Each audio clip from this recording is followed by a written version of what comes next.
अस्सलाम वालेकुम। क्या हाल चाल? उम्मीद करते हैं कि आप खैरियत से होकर बात है कि आप हमेशा खुश रहें, हंसते और मुस्कुराते रहें और इसी तरह में अपना प्यार दिखाते रहें। बिल्कुल जी, मेरा नाम मोहम्मद यूसुफ। मैं हूं तारिक मामून। मेरा नाम है कासिम। मैं तो आज हम जिस वीडियो पे रिएक्ट करने जा रहे हैं, वीडियो का टाइटल है Netanyahu big warning to Ayatollah regime. तो देखते हैं ये वीडियो और अपना रिव्यू कर देंगे। कौन करते हैं 3 2 1 video start. Study IQ IAS, अब तैयारी हुई अफोर्डेबल। नमस्कार दोस्तों लेबनान में जिस प्रकार से हिजबुल्लाह का चीफ नसरुल्लाह को मारा गया है, लगता नहीं कि अभी चीज़ें यहाँ पर थमने वाली हैं, क्योंकि और भी काफ़ी कुछ हो सकता है। अगर आप बयान देखोगे नेतन्याहू का, इजराइल के प्राइम मिनिस्टर, उन्होंने डायरेक्ट चेतावनी अब ईरान को दे दी है। ये खबर आप देख सकते हो, nowhere in Iran Netanyahu issues big warning to ayatollah regime. और इसी के बारे में हम डिटेल से जानेंगे कि इस पर्टिकुलर इंसिडेंट के बाद अब यहाँ पर इजराइल क्या करने वाला है, मतलब कि इजराइल ने क्या क्या चीजें बोली हैं, नेतन्याहू का क्या बयान आया है, काफी कुछ आपको जानने को मिलेगा। चलिए आगे बढ़ते हैं, लेकिन उससे पहले मैं आप सबको यह भी बता दूं कि आप में से जो भी लोग 2025 की यूपीएससी की तैयारी कर रहे हैं, हमारा जो आखिरी बैच है वो कल से ही स्टार्ट हो रहा है, प्रतिज्ञा प्लस। इसको ज्वाइन करने के लिए लिंक दिया हुआ है कमेंट सेक्शन में, और यूज करना है आपको ये कोड अंकित लाइव, ताकि आप मैक्सिमम डिस्काउंट ले सकें। और इसके अलावा अगर आप एमसीक्यूज अटेम्प्ट करना चाहते हैं तो मेरे इंस्टा पेज पर जाइए, वहां पर स्टोरीज में जितने भी एमसीक्यूज हैं उसको भी आप अटेम्प्ट कर पाएंगे। चलिए शुरुआत करते हैं और सबसे पहले ये देखते हैं कि एग्जैक्टली हुआ क्या है। देखिए, इजराइल के प्राइम मिनिस्टर नेतन्याहू ने सैटरडे को ही ये कंफर्म कर दिया कि उनके द्वारा डायरेक्टली ऑथराइज किया गया था ये पूरा ऑपरेशन। मतलब इजराइल ने रातों रात जिस प्रकार से लेबनान की कैपिटल बेरूत पर हमला किया और वहाँ पर जो हेडक्वार्टर है उसको उड़ा दिया, और उसमें जो चीफ है हिजबुल्लाह का नसरुल्लाह, वो भी मारा गया है। तो यहाँ पर हो क्या रहा था कि अभी जो इजराइल है वो लेबनान पर जो अटैक कर रहा था, वो बेसिकली लेबनान के सदर्न साइड में, यहाँ पर बताया जा रहा है बहुत सारे एसेट्स थे हिजबुल्लाह के, उसको ख़त्म किया। इसके साथ साथ ईस्टर्न साइड में भी कुछ जगहों पर इस तरह की चीज़ें देखने को मिलेगी। लेकिन समय समय पर बेरूत पर भी रॉकेट लॉन्च किया जा रहा था, एयर स्ट्राइक किया जा रहा था इजराइल के द्वारा। तो यहां पर यह बताया जा रहा है कि हिजबुल्लाह चीफ के ऑपरेशन के बाद इजराइल रुक नहीं रहा है। अभी भी इजराइल यहां पर लगा हुआ है लगातार एयर स्ट्राइक करने में, क्योंकि कल रात को पूरा अगर आप देखोगे, सैटरडे को भी बताया जा रहा है कि इजराइल ने कई सारे बॉम्बिंग्स किए हैं लेबनान के अंदर। खैर, यहां पर देखिए नेतन्याहू का क्या कहना था। नेतन्याहू ने यहां पर वीडियो जारी किया और उसमें यह कहा कि हम चाहते हैं बेसिकली जो नदन वाला पार्ट है इजराइल का, वहां पर शांति लाई जा सके। बेसिकली अगर आप देखोगे, इजराइल जब भी यहां पर किसी भी देश के साथ, किसी भी ग्रुप के साथ एंगेज होता था, चाहे वो यमन हो गया, नीचे पैलेस्तीन हो गया, हमास हो गया, तो उन सब के साथ जब भी कोई एंगेजमेंट होती थी, या फिर सीरिया के साथ कोई एंगेजमेंट होती थी, तब आपको देखने को मिलेगा जो हिजबुल्लाह है वो लेबनान से लगातार रॉकेट्स फायर करते रहते थे, जिसकी वजह से जो लोग इजराइल के नदन पार्ट में रहते हैं उनको बहुत ज्यादा इश्यूज होते थे। तो यहां पर नेतन्याहू का यही कहना है कि जो स्टेप हम लेने जा रहे हैं यहां पर, और जो ले चुके हैं, इसकी वजह से बेसिकली हमारा मकसद यही है कि इजराइल के नदन पार्ट में पूरी तरह से आगे फ्यूचर को ध्यान में रखते हुए शांति लाई जा सके। और यहां पर पीस स्टैब्लिश करने के लिए जरूरी था कि हिजबुल्लाह के जितने भी इंपॉर्टेंट लीडर्स हैं, स्पेशली जो इसका चीफ है नसरुल्लाह, उसको यहां पर मारा जाए, क्योंकि नसरुल्लाह ने 1980s के बाद से बहुत सारे हाई प्रोफाइल बॉम्बिंग्स किए हैं, जिसकी वजह से कई इजरायलीज और बाकी के फॉरेन नेशनल्स की मृत्यु हुई है। यहां पर नेतन्याहू ने डायरेक्टली कुछ एग्जांपल्स भी दिए और बताया कि देखिए 1983 में जो बॉम्बिंग हुआ था बेरूत में, वहां पर यूएस एम्बेसी के अंदर 63 लोगों को मारा गया था। इसके अलावा यूएस मरीन और फ्रेंच पैरा ट्रूपर्स के बहुत से लोग यहां पर मारे गए। इसके साथ साथ नेतन्याहू ने डायरेक्टली नसरुल्लाह को टेररिस्ट बताया और यह कहा कि हिजबुल्लाह की कैपेबिलिटीज को अगर हमें पूरी तरह से खत्म करना था तो नसरुल्लाह को मारना काफी इंपॉर्टेंट था, क्योंकि जब तक वो जिंदा रहता तो वो बार बार अपनी कैपेबिलिटीज को बढ़ाने की कोशिश करता। मतलब भले ही इजराइल कितने भी इंफ्रास्ट्रक्चर, कितने भी उनके रॉकेट्स, हथियार को खत्म कर दे, लेकिन जब तक यहां पर नसरुल्लाह जिंदा था तब तक वो बार बार रिवाइव कर लेता। तो इसीलिए हम चाहते थे कि एक बार में ही नसरुल्लाह को खत्म किया जाए, ताकि हिजबुल्लाह जो है वो वहां से वापस से उजागर ना हो सके। इनफैक्ट अगर आप देखोगे तो नेतन्याहू का ये जो स्टेटमेंट है, we settled the score with the one responsible for the murder of countless Israelis and many citizens of other countries. Netanyahu नेतन्याहू ये कह रहे हैं कि कोई भी अगर देश, कोई भी अगर ग्रुप हमारे इजरायली लोगों पर कोई भी हमला करता है, मारता है, तो हम उसको भूलते नहीं हैं, हम उसका हिसाब जरूर लेते हैं। खैर, यहां पर मैं आपको बता दूं, नेतन्याहू ये कह रहे थे इस पूरे बयान में कि हम चाहते हैं कि जो इजरायलीज हैं, जो बिखर गए, उनको वापस लाया जाए। एक्चुअली हुआ क्या, आपको याद होगा, यहां पर एक तो गाजा, यहां पर जो हमास है, उन्होंने बहुत सारे लोगों को कैप्चर कर लिया था। जो 7 अक्टूबर 2023 में पूरा वॉर स्टार्ट हुआ पिछले साल से, तो यहां पर इजराइल के बहुत से लोगों को इन्होंने बंदी बना लिया, और अभी भी बताया जाता है कि 60 से 80 लोग अभी भी हमास के कब्जे में हैं, तो उनको छुड़ाना जरूरी है।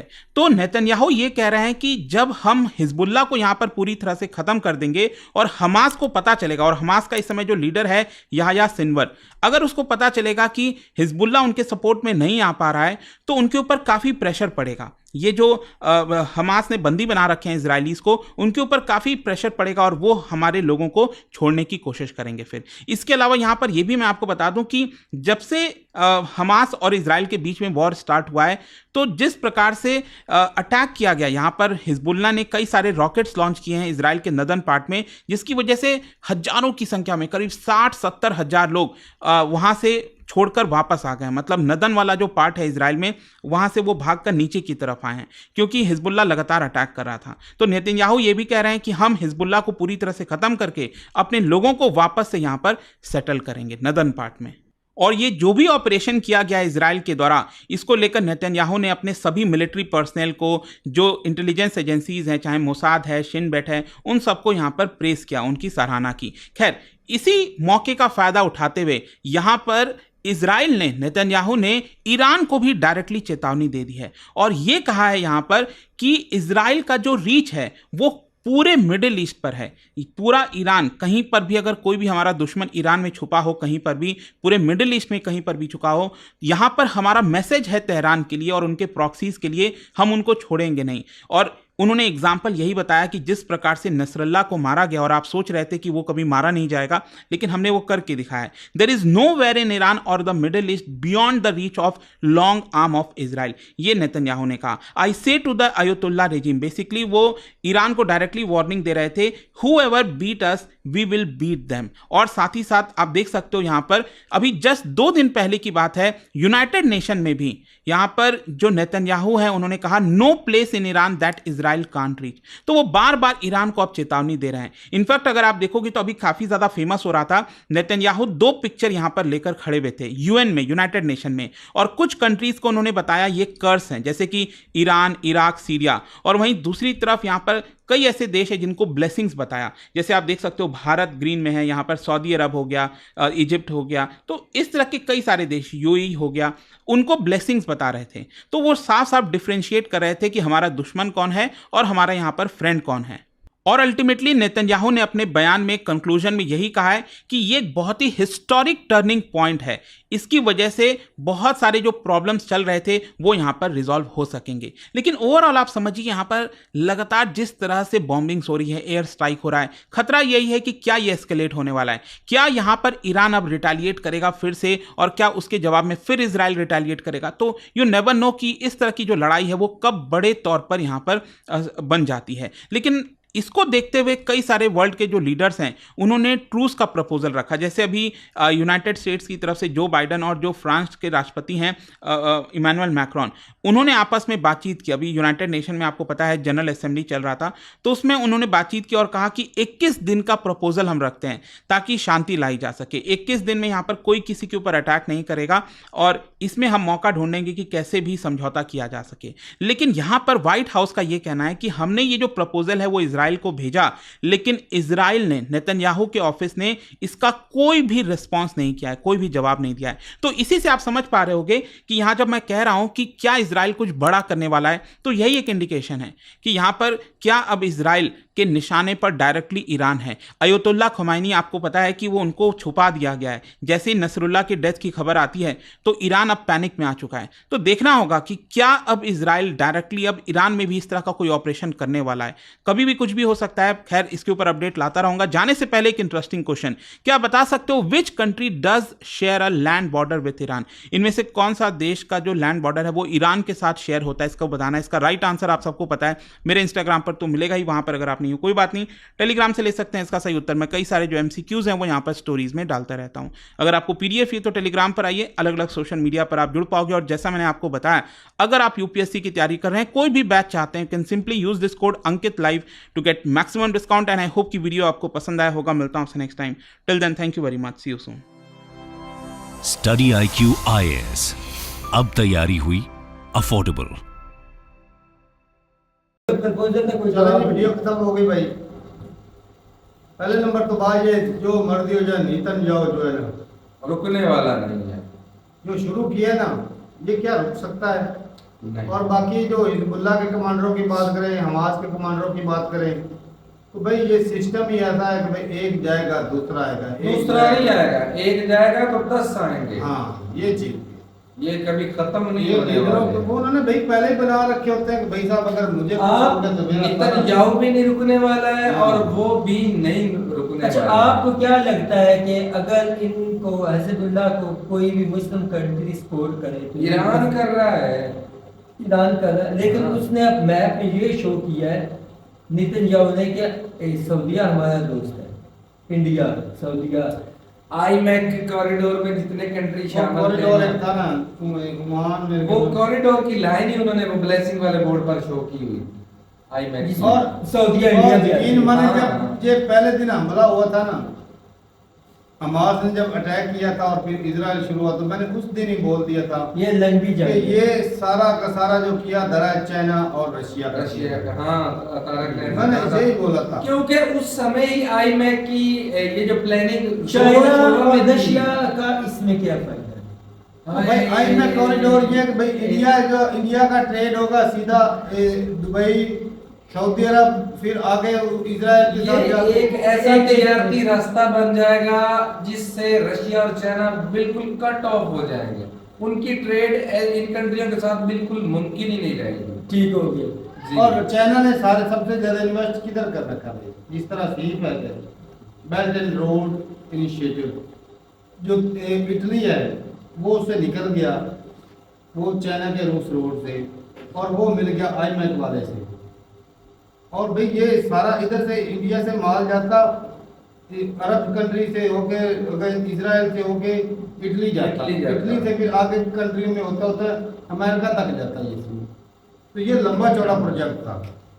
तो ये जो जंग के पीछे ये जो जंग मेन पूरी मास्टरमाइंड चाइना इसके और पीछे जो प्लानिंग है वो बड़ी लंबी चल रही है, अगले सैकड़ों साल। तो भाई मैं तो पहले दिन से यही रो रहा था भाई साहब कि ये जो फायदा है ना, फायदा किसी और का हो रहा है, कुर्बानियां किसी और की कोई दी जा और रही दे हैं। रहा है, ऐसी बात है। अब फायदा तो उठाएगा चाइना और रशिया, उसका फायदा है कि भाई ये साहब जान हमारा कॉरिडोर रुक जाए। मेरी बात सुनो, सारा कुछ हमारा लूट के सब कॉन्टिनेंट से गोदे ले गए, जी।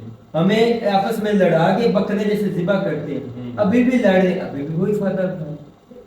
तो अब देख लो हमास और जो ये IMEC कॉरिडोर, हमास का क्या फायदा हुआ? अपने 50-60 हजार लोग मरवा दिए, 10 लाख लोग बेघर हो गए। तो ये हमास वालों को, लीडरों को तो पैसा मिलता पैसा, आम लोगों को क्या मिलता? घंटा। वो रोटी के लिए बेचारे समंदर किनारे जाते हैं, ऊपर से जहाज से फेंक कर जाते हैं। ये जिंदगी है। तो इसका मतलब है इजराइल जो हमास की लड़ाई हुई है वो जो जितने शहीद हुए हैं, क्योंकि मैंने इसमें डिटेल में नहीं गया, इसमें हमास का भी पूरे कसूर है। उन्होंने भी पहले हमास ने 5000 रॉकेट अचानक से मार एट दिया। अ टाइम 5000 रॉकेट उन्होंने इजराइल पर दागे। वो 5000 के बदले में उससे फिर अपना आधा गाजा करवा लिया। दाने भी बहुत मिला होगा। वो तो साफ ज़ाहिर है जब और जो हमास का लीडर जो मारा गया ना, उसके इब्राहिम रईसी, नहीं इब्राहिम नहीं, वो दूसरा इब्राहिम रईसी। इब्राहिम रईसी था। चलो जो अब मुझे याद नहीं। रिसेंट मारा गया इब्राहिम रईसी। हाँ, तो वो उसके अकाउंट में तो 4-5 बिलियन के 6 बिलियन थे पैसे। तो वो देख एक लीडर के तो बाकी सब लीडर जो उनके सेक्रेटरीज आके प्लानिंग करते हैं उनकी भी और जो छोटे हैं वो तो इस्लाम के नाम पर लड़ रहे हैं, हाँ। लोगों को बचाने के नाम पर लड़ रहे हैं। उनको और नहीं बड़े लीडर जो बड़े हैं, लीडर उनको नहीं पता कि ऊपर प्लानिंग किया है। हाँ जी, वो उनको सारा पता है, छोटों को नहीं पता। बस छोटे तो भाई लड़ रहे हैं, जो कुर्बानियां दे रहे हैं, मुसलमानों पे जुल्म कर रहा है, वो उसके लिए लड़ रहे हैं। लेकिन गेम जो है सब पीछे से चाइना और रशिया के खेल रहा है। बिल्कुल। ये आज ईरान भी इसमें शामिल है, पूरा ईरान, चाइना, रशिया, ये कहते हैं ये तीनों एक साथ मिले। अगर भाई साहब आई कॉरिडोर बनता भी था तो भाई उसमें सऊदी अरब का फायदा था। सऊदी अरब आज मुस्लिम कंट्री के साथ मिलकर खामोश है फिर, लेकिन असल बात देखा जाए तो भाई साहब हमास की वजह से सऊदी अरब का लॉस हुआ है। इसलिए कि वो जो कॉरिडोर बन रहा था उसमें सऊदी अरब का भी ट्रेड होता, तेल बेचता, किसी से बिजली लेता, किसी से देता, बहुत चीजें होती हजारों चीजें हैं। तो वो फायदा होता उसका, यूरोप के साथ कनेक्टिविटी होती, अमेरिका के साथ होती, बिल्कुल होती। तो वो भाई साहब उसका रुक गया। लेकिन फिर भी देख लो उसकी शराफत, वो फिर भी चलो जंग तो उसने मुसलत नहीं की, शराफत, लेकिन भाई साहब कि उनकी भी मजबूरी है क्योंकि खाना काबा वहाँ पर अपनी सिक्योरिटी मुसलमानों अपने मुल्क की सिक्योर कर रहा है। लेकिन वो देख लो उसका, हालांकि ये इस हिसाब से देखा जाए जो सऊदी अरब का फायदा नहीं चाहते, ईरान हो गया, चाइना हो गया, रशिया हो गया, तो सारी जिंदगी ये बताओ सऊदी अरब ने ईरान का फायदा चाहा है? नहीं। सारी जिंदगी नहीं। तो फिर वो आप लोग कहते हो, फिर यहाँ पे आप लोग पता क्या सऊदी अरब क्यों बगैरत बैठा हुआ है, मुसलमानों का लीडर वो पीछे क्यों बैठा हुआ है? वो इसलिए बैठा है भाई साहब, इसमें इशू ये निकलता है कि हर कोई अपने आप अपने को लिए, देखता है। अपने तारक लिए, अपना अपने लिए। यूसुफ भाई बिल्कुल बिल्कुल दो चीजों पे, जियोपॉलिटिकली, इकोनॉमिक, जियोपॉलिटिकली हर कंट्री अपने आप को सेफ, अपना फायदा। तो इसमें एक और चीज है, मजहब ये वो आगे जहाँ फायदा उसके साथ रिलेशन। आम लोग है ना, हम हैं, हम हाँ। देखे हमें दिख रहा है मुसलमान मर रहे हैं, हमें दुख होता है। वैसे तो कोई भी इंसान लेकिन ये भी ना इंसानियत तारक का साहब, कोई यहाँ पर भाव- ये देखें, पैसा फंडिंग तो होती बड़े लीडरों को, तो मासूम बच्चे उनको मारना भी उस जमरे में बात आगे निकल जाती है। सारी चीजें जंग में ऐसे उनके मुजाहिद थे, उनको ढूंढ ढूंढ कर अब अपने मैं- जो एडवांस टेक्नोलॉजी। अब ये बताओ, लेबनान में हिजबुल्लाह के लीडरों को तो चुन चुन कर मार रहे हैं, यहाँ हमास के लीडरों को नहीं मार सकते। यहाँ मासूम लोगों को मारना जरूरी था। अच्छा, साथ में उनके एक बात किसी जगह आप जो जाना कह रहे हैं नहीं। हमास ने 5000 अटैक किए जी, ये रॉकेट एक्टर्स टाइम इजराइल पे किए हैं, ऐसे 5000 रॉकेट भी दागे, फिर वो ना पैराग्लाइडर जो होते हैं तो वही ना, उनके साथ उनके एरिया में दाखिल हो गए, वहाँ पे आम जनता को मारा भी और बंदी बनाकर भी ले आए। बंदी बनाकर भी ले आए। अच्छा ये सब किया। औरतों को अब नंगा भी किया। तारक यूसुफ भाई आप बहुत गलत किया इधर उन्होंने। इधर एक बात पे आप भी थोड़े ना, मैं डिफेंड आपको नहीं करूंगा, आप जो कह रहे हैं सारे को पैसे लेते, नीचे वाले को पता नहीं, हो सकता है नीचे वाले को और कम्युनिटी मिली, इतने बंदों ने करा मिलके ये सारा कियाम किया, लीडर तो नहीं ना काम उतने सारा नीचे वालों ने किया, हाँ। लेकिन उनके माइंड को वाश किया गया इस हद तक भाई साहब, जहाद के नाम पे। क्योंकि पैलेस्टीन और इजराइल की पहले भी तो आपस में कशीदगी है ना, वही ना मुस्लिम जो देश इस्लाम के नाम पे, उस चीज का इस्तेमाल करके ये अटैक किया गया। इसका मतलब है हमास ने इजराइल को और तकलीफ बहुत दी है। ऊपरी सतह पर तो ये तारक भाई। कॉरिडोर को रोकने की प्लानिंग बाकी भाई लीडर एक मरा, 2 आ जाएंगे, 3 आ जाएंगे, 4 आ जाएंगे, आते ही रहेंगे। बाकी भाई बात करें इजराइल की, तो भाई साहब इजराइल की प्लानिंग बहुत बड़ी है।